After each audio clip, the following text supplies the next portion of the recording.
খাদ্য অধিদপ্তরের যে সহকারী উপখাদ্য পরিদর্শক ছিল, সেখানে সবচেয়ে সহজ যদি বলি তাহলে এই অংশটা সবচেয়ে সহজ ছিল। কেন সহজ ছিল চলেন দেখি। সহজ ছিল এই কারণে একটা প্রশ্নের একটা অংশে বলছে যে সামান্তরিকের ক্ষেত্রফল একটি বর্গক্ষেত্রের ক্ষেত্রফলের সমান। এই জিনিসটাই যদি আপনি জানেন যে এখানে আসলে মূল বেসিকটা কি তুলে ধরতেছে, যে একটি সামান্তরিকের ক্ষেত্রফল হবে একটি বর্গক্ষেত্রের ক্ষেত্রফলের সমান।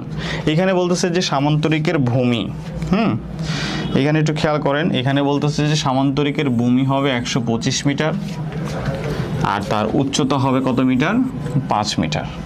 তাহলে বর্গক্ষেত্রে কর্ণের দৈর্ঘ্য নির্ণয় করো। তাহলে আমাদের যে অংশটা জানতে হবে, এখানে সামান্তরিক রিলেটেড যত সূত্র আছে এবং বর্গক্ষেত্রে রিলেটেড যত সূত্র আছে সবগুলোই আমরা আপাতত দেখে নিই চলেন। তাহলে আমরা জানি যে সামান্তরিকের ক্ষেত্রফলের সূত্র কি? সামান্তরিকের ক্ষেত্রফলের সূত্র হচ্ছে ভূমি গুণ উচ্চতা, হ্যাঁ এইটা। তারপরে আমরা জানি বর্গক্ষেত্রের ক্ষেত্রফলের সূত্র কি? বাহু স্কয়ার, এইটা জানি। তারপরে আমরা একটা জানি বর্গক্ষেত্রের কর্ণের দৈর্ঘ্যের সূত্র কি? কর্ণের দৈর্ঘ্যের সূত্র হচ্ছে √2 ইন্টু বাহু। এই তিনটা অংশ যদি আপনি জানেন তাহলে এই অঙ্কটা করা খুবই সহজ। চলেন আমরা প্রথমত আমরা যে অংশটা করব, বলতেছে যে এইটার ক্ষেত্রফল হবে কার ক্ষেত্রফলের সমান? বর্গক্ষেত্রের ক্ষেত্রফলের সমান। আমরা প্রথমত লিখে নিলাম যে দেওয়া আছে বা শর্তে বলা আছে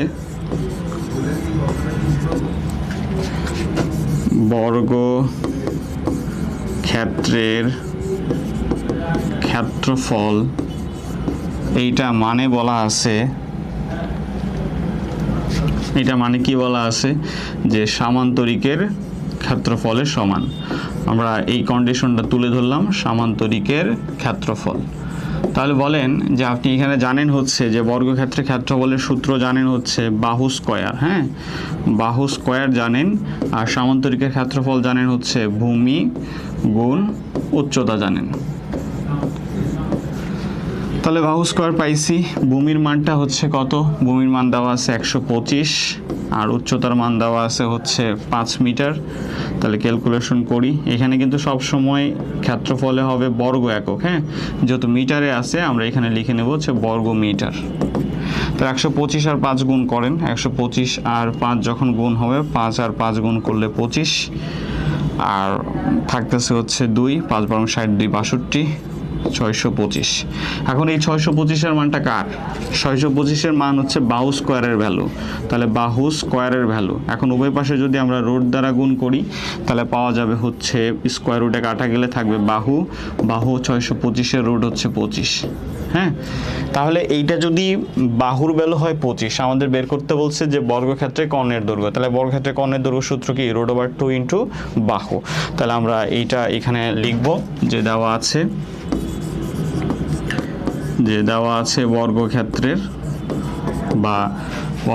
কর্ণের দৈর্ঘ্যের সূত্র অ্যাপ্লাই লিখবো এখানে। কর্ণের দৈর্ঘ্য সূত্র কি? √2 ইন্টু বাহু, ঠিক আছে। এখন খেয়াল করেন যে বর্গক্ষেত্রে কর্ণের দৈর্ঘ্যের সূত্র √2 ইন্টু বাহু ছিল এখানে, আর আমরা এখানে বাহুর পরিমাণ কত পাইছি? বাহুর পরিমাণ পাইছি হচ্ছে 25। তাহলে 25-এর মানটা লিখে দিই, অর্থাৎ √2 গুণ 25, তাহলে আলটিমেটলি থাকতেছে 25√2।